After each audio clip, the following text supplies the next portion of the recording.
Alors bonjour, donc aujourd'hui on se retrouve pour donc une nouvelle séance à distance. Alors cette séance va concerner donc une activité que nous aurions dû faire en TP, alors que certains ont fait, hein, en particulier les premières G8.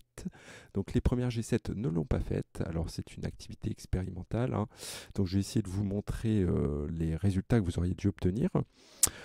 Activité qui va porter sur une grandeur, une notion qu'on appelle son pur et son composé. Alors, avant qu'on commence, normalement, je vous ai déposé sur l'ENT dans votre groupe cette activité. L'idéal étant de l'imprimer et ensuite vous compléterez l'activité directement. Si vous n'avez pas pu imprimer, hein, tout simplement, vous prenez une feuille, vous mettrez thème 4, vous mettrez le titre de l'activité et vous allez voir, hein, je vais vous demander de représenter, faire 4 diagrammes, en fait 4, oui, 4 diagrammes.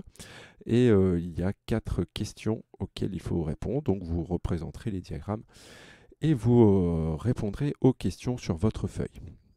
Voilà. Alors, maintenant rentrons dans le vif du sujet. Donc, quel était l'objectif de cette activité? En fait, l'objectif, hein, comme je vous indiquais, c'était de visualiser des signaux sonores, visualiser les signaux sonores de deux instruments différents jouant la même note. Alors, s'ils jouent la même note, c'est qu'ils vont posséder la même fréquence. Vous allez voir, on va en reparler. Et on va faire l'analyse de ces signaux. En particulier, vous allez voir, on va représenter ce qu'on appelle le spectre de ces signaux. Alors, deux instruments de musique que nous aurions dû étudier. Le premier instrument, c'était un diapason.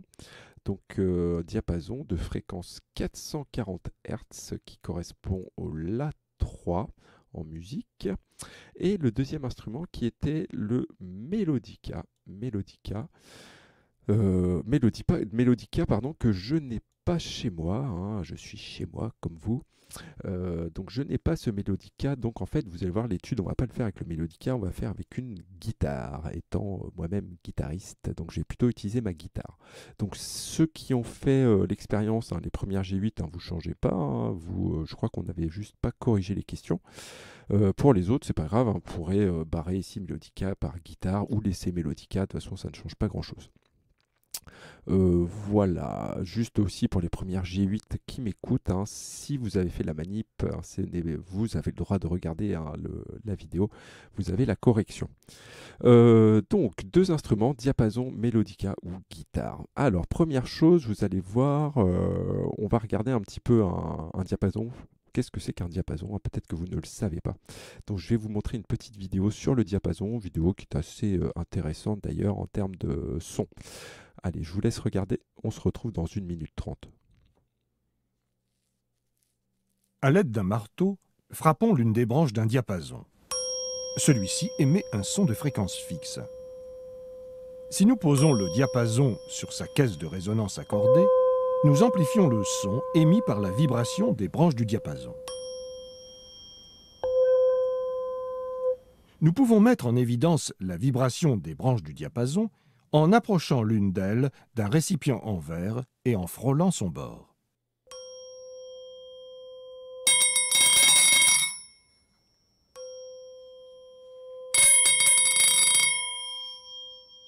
Nous pouvons également le montrer en remplissant ce même récipient avec de l'eau et en plongeant légèrement les extrémités des branches dans l'eau.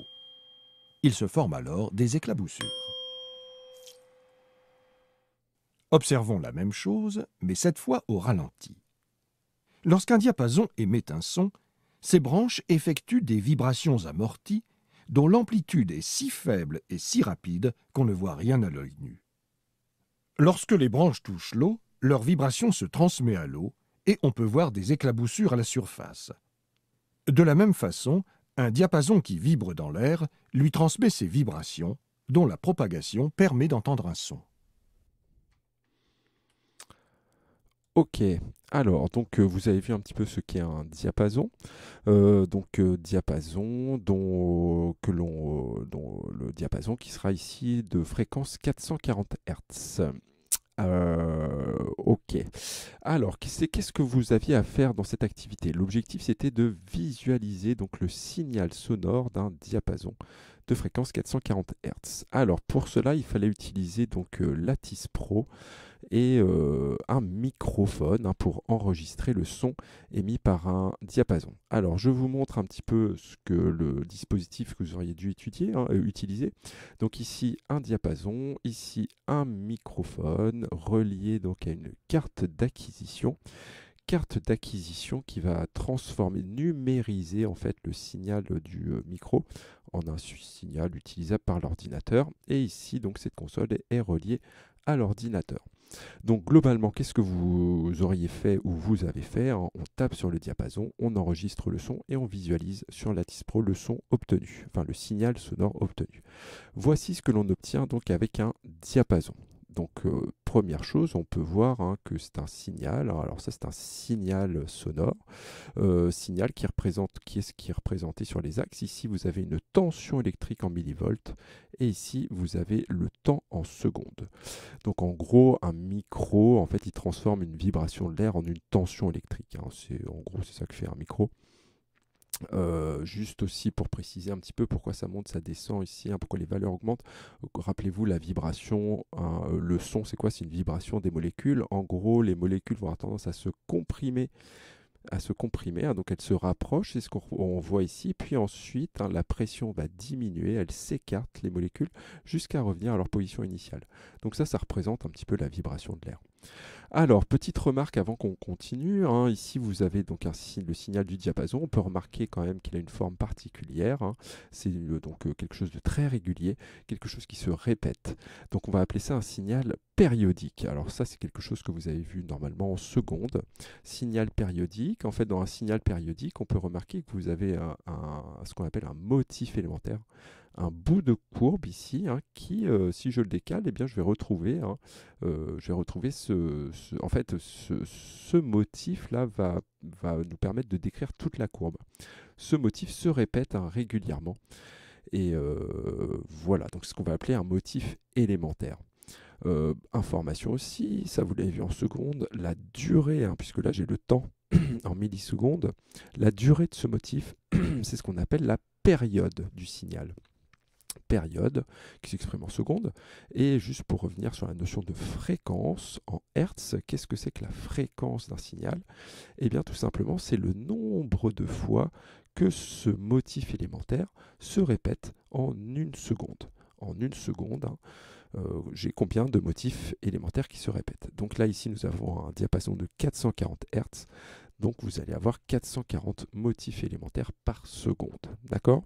Juste au niveau des vibrations du métal, ça correspond à 440 allers-retours par seconde. Voilà, donc ça c'est le signal émis par un diapason. Ensuite, je vous demandais dans l'activité, donc visualiser le signal sonore, représenter quelques motifs, ça on va le faire juste après. Ensuite, je vous demandais de faire l'analyse spectrale du signal sonore et de représenter la courbe obtenue. Alors l'analyse spectrale, je vais vous montrer ce qu'on obtient quand on fait de l'analyse spectrale. L'objectif ne va pas être de comprendre tout de suite qu'est-ce qui va être représenté, on expliquera à la fin de la vidéo.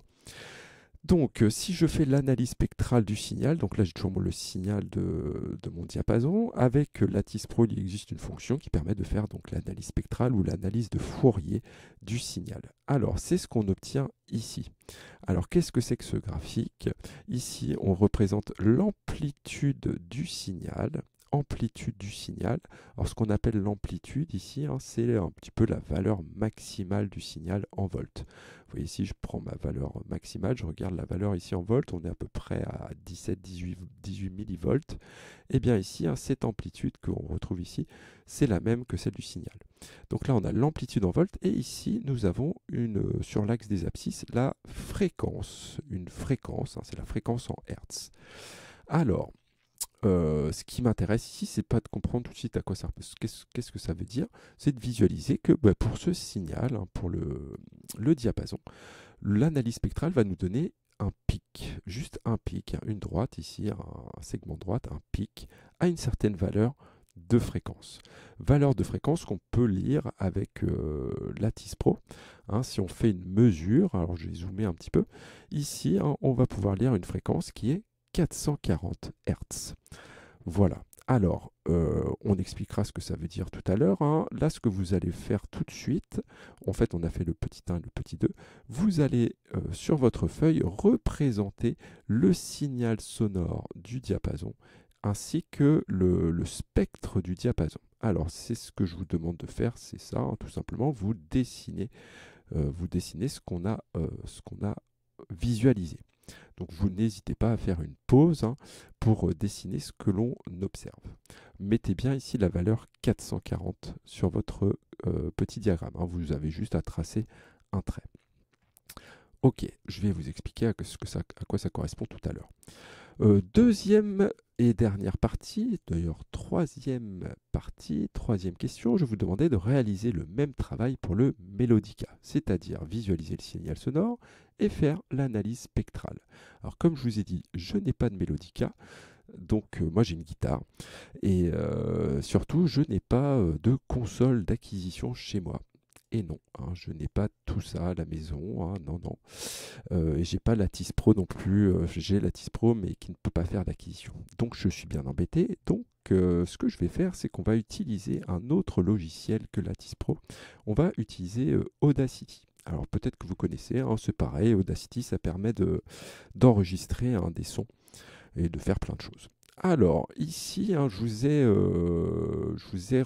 ai ici, sur cette première piste, ici, vous avez le son d'un diapason que je vais vous présenter. Là, donc ça, c'est le son que pourrait émettre un diapason. Alors, c'est pas un vrai diapason, hein, ça, c'est un signal qui est créé par Lattice Pro, mais qui correspond exactement au signal d'un diapason, avec la même note, hein, c'est le La3. Donc, si je zoome un petit peu sur le signal, vous pouvez voir qu'on retrouve notre signal très régulier, hein, caractéristique du son d'un diapason. D'accord ? Avant qu'on passe à ma guitare, je voulais aussi vous montrer quelque chose. Avec Lattice Pro, on peut faire aussi l'analyse spectrale de ce signal. Donc là, il faut prendre voilà, on prend un morceau du signal, hein, et on va dans Analyse, tracer le spectre, et on obtient ce type de courbe. Alors, type de courbe très légèrement différente que ce qu'on observe sur Lattice Pro, mais il n'empêche qu'il est important à voir, c'est qu'on observe un pic. Donc pareil, ici vous avez des amplitudes alors qui sont notées en décibels, bref, et en bas vous avez des fréquences en hertz. Ce qu'on peut remarquer, c'est un pic à une fréquence particulière, fréquence qu'on peut lire ici, la crête, à 440 Hz. D'accord? Donc on obtient exactement la même chose qu'avec Lattice Pro. Sauf que là, je vais pouvoir faire l'analyse spectrale du son de ma guitare. Voilà. Hop, je ferme. Donc ça, c'était le diapason. C'est ce qu'on vient de faire. Bien. Maintenant, je vais vous faire écouter donc le son de ma guitare. Donc c'est pareil, j'ai pris la même note, un La3 à 440. Donc je vais vous la faire écouter. Voilà. Donc ça, c'est le La de ma guitare. On peut faire par exemple écouter les deux notes en même temps, hein, pour bien visualiser, écouter que c'est la même note. Ok, bon, voilà, c'est la même note. Alors par contre, on reconnaît bien le fait que donc on a bien la même note. Par contre, on arrive à distinguer que ces notes, enfin que ces sons sont différents, hein. On arrive quand même à distinguer le son de la guitare et le son du diapason. On arrive à faire la distinction entre les deux. Bien. Et ça, c'est normal. Et c'est justement ce qu'on va essayer d'expliquer un petit peu en faisant l'analyse spectrale du son de ma guitare. Alors, pour cela, première chose, on va aller visualiser un petit peu le signal émis par ma guitare, le signal sonore. Donc, je vais zoomer, hein, comme tout à l'heure, on va regarder le signal émis par ma guitare. Donc, voici le signal émis par ma guitare. Ici, vous avez le signal du diapason. Bon, qu'est-ce qu'on remarque, hein? Il y a pas mal de choses à remarquer. Bon, première chose à remarquer, c'est que c'est un signal qui est périodique. D'accord? Le son, le La émis par ma guitare est un signal périodique. Vous pouvez remarquer ici, hein, je suis en bas là, à une valeur minimale. Hop, je me promène et j'arrive à une valeur minimale. Rebelote, je reviens à une valeur minimale et ainsi de suite en des temps, des durées assez régulières. Et vous remarquez que le signal, hein, il se répète à peu près identique à lui-même. D'accord? Donc ceci est un signal périodique. Par contre, il y a une grosse différence, hein, avec le signal du diapason. Par contre, il y a un point commun. Un point commun, alors regardons un petit peu là, si je me mets ici en haut, hein, du signal du diapason, hein, vous voyez, j'arrive à ce point-là. eh bien vous allez remarquer que si je pars d'ici et que je reviens au même point, ici, eh bien j'arrive au même endroit par rapport à mon diapason. D'accord? Hop, je ne sais pas si vous avez compris ce que je veux dire. Donc je pars d'ici, hein, je suis quasiment en haut, je suis là, là je suis quasiment en haut et je suis quasiment au même endroit. En fait, qu'est-ce que ça veut dire? C'est que la période du signal émis par ma guitare est le même que la période, hein, donc la durée, que la période du signal du diapason. Ça veut dire quoi? C'est-à-dire qu'ils ont la même fréquence. Ok, 440 Hz, c'est la même fréquence. Par contre, le motif élémentaire est différent. Alors, ce qu'on va faire, c'est qu'on va faire l'analyse spectrale du son émis par ma guitare. Donc, il faut que je prenne une durée assez longue, relativement longue. Hop, je sélectionne, je fais tracer le spectre et hop, voici le spectre du son émis par ma guitare. Alors, qu'est-ce qu'on peut remarquer, hein? Ce qu'on peut remarquer, c'est la présence de plusieurs pics. On observe plusieurs pics. Alors, ces pics-là ne sont pas intéressants. Moi, ce qui m'intéresse, c'est le premier pic, ici, le plus grand. Hein, vous voyez que ces pics-là sont assez faibles. On observe pas mal de pics, d'accord? Alors, ce qu'on va faire, c'est qu'on va regarder les valeurs des fréquences qui correspondent à ces pics. Premier pic, regardons la fréquence, 437 Hz, quasiment 440. Deuxième pic, fréquence, hop, qui est indiquée ici, hein, ici, 880. Troisième pic, hop, je me place ici sur le pic, 1318, quasiment 1320 Hz. Quatrième pic, 1700, hop là, je me remets bien, 1756 Hz, donc quasiment, on va dire quasiment 1760. Et ainsi de suite, vous en avez d'autres, hein, à 2200, et ainsi de suite. Donc plein de pics. Alors, ce qu'on va faire, c'est, avant d'expliquer tout ça, vous allez représenter sur votre document, ici, hein, dans la partie Melodica ou guitare, on va représenter les signaux et on va représenter donc le spectre du son. Alors, hop, c'est là. Donc, ce que je vais vous demander, c'est de représenter ça. Donc ça, c'est le son émis par ma guitare. Alors vous remarquez que c'est pas exactement le même signal que ce que je vous ai montré tout à l'heure. Alors c'est normal en fait, c'est parce que je l'ai pris un petit peu plus loin. Et en fait, lorsque la corde vibre longtemps, en fait, le signal va être légèrement modifié. Bref, c'est pas grave. Donc ce que je vous demande, c'est de représenter ce signal. Alors, faites-le à peu près, hein. Vous représentez ce signal et vous représentez les pics, hein. Donc je n'ai pas représenté tous les pics, j'en ai représenté 4. Les pics d'amplitude ici, hein, aux différentes fréquences qu'on a indiquées, c'est-à-dire à peu près 440, 880, 1320, 1760 Hz. Donc n'hésitez pas à faire pause pour représenter les différents signaux. Ok, nous avons fait la première partie. On a analysé le son émis par le diapason et par le mélodica ou guitare. D'accord? Bien, maintenant ce qu'on va faire, c'est qu'il va falloir répondre aux questions. Qu'est-ce que je vous demande? Je vous demande, à l'aide du document ci-après et des signaux, de répondre aux questions. Alors, avant qu'on réponde aux questions, on va regarder le document qui est à la fin de votre activité. Document très important, en fait, qui reprend une bonne partie du cours qu'il y a à savoir sur cette partie. Alors, justement, hein, je vous rappelle que nous étions dans une activité qui s'appelle notion de son pur et son composé. Eh bien, voilà, on va définir un petit peu dans tout ça qu'est-ce qu'on appelle un son pur, qu'est-ce qu'on appelle un son composé. Alors, bon, déjà, première chose, un son pur, ce qu'on appelle un son pur, c'est un son, en fait, dont le signal va être sinusoïdal. Alors, sinusoïdal, qu'est-ce que ça veut dire sinusoïdal? Eh bien, déjà, c'est cette forme ici, hein, de vague très régulière. En fait, pourquoi sinusoïdal? Parce que tout simplement, cette courbe-là, elle va être représentée en mathématiques par une fonction du type sinus de x.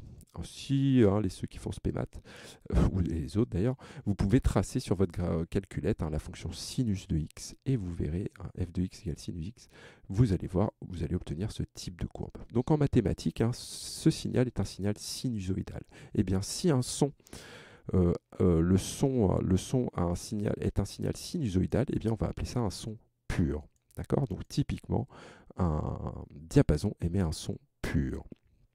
Alors ensuite, le spectre d'un son pur, Ok, le spectre, c'est le graphique qu'on a représenté tout à l'heure, hein, qui représente l'amplitude du signal en fonction de la fréquence. Eh bien, le spectre d'un son pur ne présentera qu'un seul pic. Ce sera toujours comme ça, un seul pic, ici, qui va correspondre à sa fréquence. Donc la fréquence qu'on va lire ici sera la fréquence du signal sinusoïdal. Toujours. En fait, c'est dans le spectre d'un signal. Hein, en fait, on représente ça. On va représenter l'amplitude en fonction de la fréquence. Et si on a un signal sinusoïdal, on va obtenir juste un pic qui va vous présenter l'amplitude et la fréquence du signal. D'accord? Donc c'est comme ça, c'est un petit peu par définition, quoi. Ensuite, alors qu'est-ce qu'on appelle un son composé? Alors c'est là que ça devient intéressant. Un son composé, qu'est-ce que c'est, hein? Eh bien, il résulte de l'addition de plusieurs sons purs. Un son composé, hein, c'est l'addition de plusieurs de plusieurs sons purs. En fait, en mathématiques, on a montré que, alors ça c'est fort, que tout signal périodique, n'importe quel signal qui se répète, hein, identique à lui-même, hein, qui est périodique, peut être décomposé en une somme de signaux sinusoïdaux. En une somme de signaux sinusoïdaux. On ajoute différents signaux sinusoïdaux et on va pouvoir représenter n'importe quel signal périodique. Ok, donc n'importe quel son composé ou n'importe quel signal périodique peut être décomposé en une somme de signaux sinusoïdaux dont les fréquences des signaux, hein, qui composent ce signal, les fréquences vont être appelées des harmoniques. Et ces fréquences, vous allez voir, vont être un multiple entier d'une fréquence de base, qui sera la plus petite, qu'on va appeler la fréquence fondamentale. Alors, je vais m'expliquer. Regardons un petit peu. Là, ici, vous avez un signal ici périodique, hein, qui se répète, qui n'est pas sinusoïdal. Hein, nous sommes d'accord, ça ne fait pas une vague régulière. Et bien, en fait, en mathématiques, on peut montrer que ce signal résulte en fait de la somme de différents signaux sinusoïdaux ou de sons purs, si vous voulez. Ok, ici j'ai plein de signaux, hein, purs, hein, avec différentes couleurs. Et bien si j'ajoute tous ces signaux, je vais retrouver ce signal. Et c'est très fort quand même, hein. Donc c'est valable pour n'importe quel signal périodique. Alors, qu'est-ce qu'on représente justement dans le spectre? Eh bien, ici, on va représenter l'amplitude et la fréquence des différents signaux qui composent ce signal composé. Ok? Donc là, hein, ici, vous avez une première fréquence, donc ici, qui est la fréquence la plus petite. C'est le signal rouge ici, hein, la plus petite fréquence. Ok? Ce signal rouge là, c'est ce signal, hein, enfin plutôt la fréquence de ce signal, c'est ce qu'on va appeler la fréquence fondamentale du signal ici. Ça sera sa fréquence fondamentale. Ensuite, les autres fréquences qui correspondent aux fréquences des autres signaux vont être appelées des harmoniques. C'est ce qu'on va appeler les harmoniques. Alors, je vais vous montrer ça rapidement sur une petite simulation. Ici, donc en fait, dans cette simulation, qu'est-ce qu'on peut faire? On peut observer donc l'addition de différents signaux sinusoïdaux. Donc là, par exemple, là, ici, vous avez les différentes harmoniques. La première, donc qui est la première fréquence, qui est la fondamentale. Vous voyez ici, on a représenté la fréquence, le signal qui correspond à la fréquence fondamentale, une belle sinusoïde. Et ici, vous allez voir, on va pouvoir ajouter différents signaux.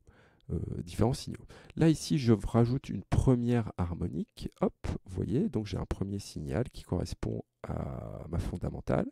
Et ici, un deuxième signal qui correspond à la première harmonique.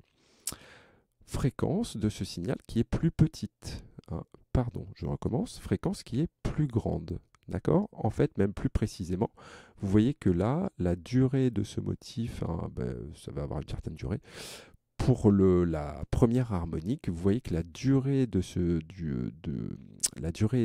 motif ici, elle est 2 fois plus petite que la durée de ce premier motif. Donc en fait, la durée est 2 fois plus petite, ça veut dire que la fréquence est 2 fois plus grande. Ok, donc j'ai un premier signal sinusoïdal, un deuxième signal, et ici, on peut regarder, on peut ajouter ces deux signaux, et on va obtenir ce signal, ok, qui est différent, hein, de notre signal sinusoïdal initial. D'accord? Je rajoute une première harmonique, hop, je modifie mon signal. Je rajoute une deuxième harmonique, hein, avec un autre signal sinusoïdal de fréquence plus grande, hop, je modifie mon signal. Et ainsi de suite. En modifiant les harmoniques ici, on va pouvoir modifier notre signal. En fait, ce que a fait Audacity ou Lattice Pro, lui, il fait l'opération inverse. Il capte un signal, le signal de ma guitare ou du Melodica, et à partir de ce signal, il arrive à retrouver quels sont les signaux sinusoïdaux qui le constituent. Voilà, il retrouve les signaux. Et en fait, qu'est-ce qu'il représente dans le spectre? Eh bien, il va représenter l'amplitude et la fréquence des différents signaux qui constituent ce signal. D'accord? Donc ça, c'est ce qu'on appelle le spectre, hein, faire le spectre d'un signal, ce qu'on appelle aussi l'analyse de Fourier. Fourier, Monsieur Fourier, mathématicien. Voilà, alors j'espère que vous avez compris le principe. De toute façon, vous allez voir, on va maintenant corriger les questions. Alors, c'est parti. Si vous avez compris, normalement, ça devrait être simple, les questions. Je vous demande quel instrument produit un son pur, un son composé, justifié à l'aide du document. Bah, tout simplement, hein, qu'est-ce que vous aviez à écrire ici? Donc, quel instrument émet un son pur? Eh bien, tout simplement, c'est le diapason qui produit un son pur, car son signal est sinusoïdal. Vous pouvez dire aussi, on observe un seul pic dans son spectre. Ensuite, qu'est-ce qui produit un son composé? Eh bien, ça va être la guitare ou le mélodica qui produit un son composé car son signal n'est pas sinusoïdal. Ok, on observe plusieurs pics dans son spectre. D'accord? Donc en gros, c'est ça que vous allez devoir faire. On va vous donner un spectre. Il va falloir dire si c'est un son pur ou un son composé. Bah, c'est simple. Si vous voyez plusieurs pics, ça veut dire que c'est un son composé. Question 2. À l'aide du spectre du diapason, déterminer sa fréquence. Ok. Bah, tout simplement, hein, la valeur est-elle cohérente? Regardons un petit peu le spectre du diapason, hein, c'est ce que je vous ai montré tout à l'heure. Ici, hop là, ici, vous aviez le diapason. Vous aviez cette fréquence ici qui va correspondre tout simplement à la fréquence du signal, donc 440 Hz. D'accord? Là, donc la valeur de fréquence lue est de 440 Hz, ce qui est cohérent avec la valeur de fréquence indiquée sur le diapason. Effectivement, le diapason émettait un son de 440 Hz qui correspond à l'A3. Ensuite, à la question 3, on vous demande, à l'aide du spectre du signal du mélodica, déterminer la fréquence fondamentale de la note jouée. La valeur est-elle cohérente? Reprenons donc le signal émis par ma guitare ou par le mélodica. Vous avez donc le spectre du signal. Ici, je vous ai dit, en fait, on vous demande la fréquence fondamentale. La fréquence fondamentale, ce sera la plus petite fréquence lue sur le spectre, qui correspond à un pic, hein, bien sûr. Ici, on lit 440, d'accord?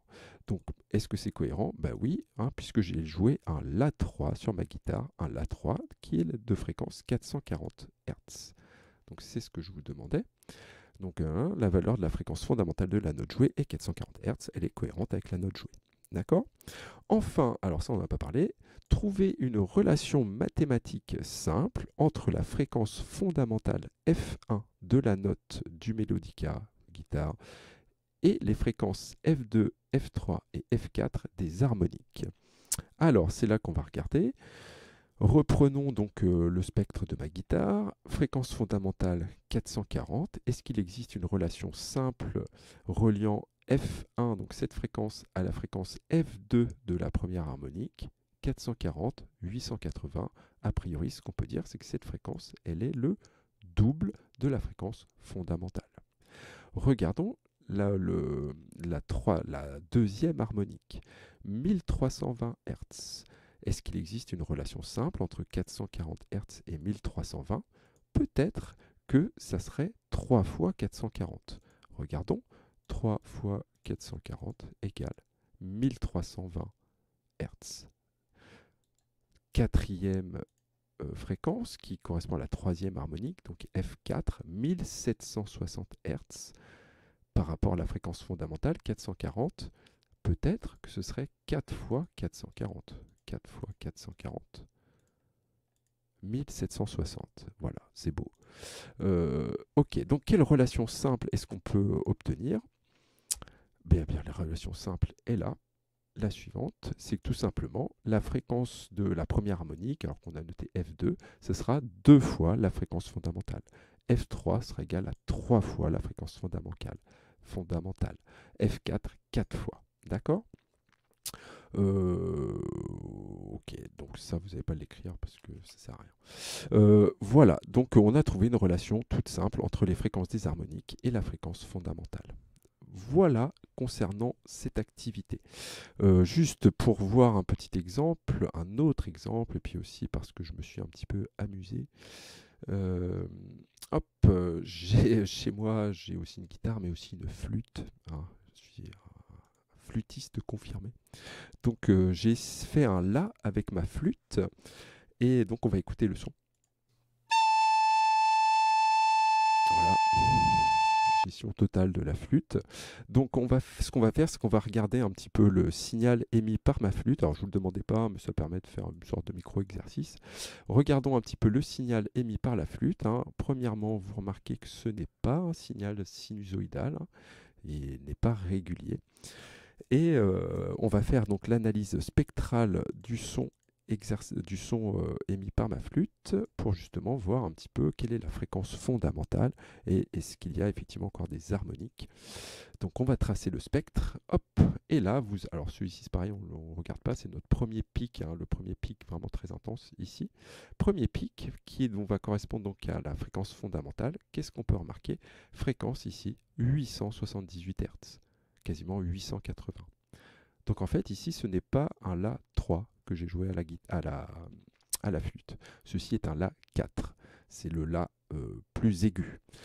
La 4, donc 880 Hz. Et on remarque encore une fois, vous avez différentes harmoniques. Première harmonique ici qui est à 1757, soit quasiment 1760, le double de 880. Troisième harmonique ici, 2640, qui va correspondre au triple à 3 fois 880. Oh, je vais faire le fou, j'essaye quand même. 2640 Hz. Et ainsi de suite. D'accord? Donc là, ici, j'ai joué un La, mais un La plus aigu. Voilà pour cette activité. Je vais vous donner des exercices à faire, hein, vous allez voir. Et pour presque terminer, j'avais trop envie de vous faire écouter les trois en même temps. Voilà, c'est beau. Une belle harmonie entre différents La. Voilà, je vous remercie et à la prochaine séance.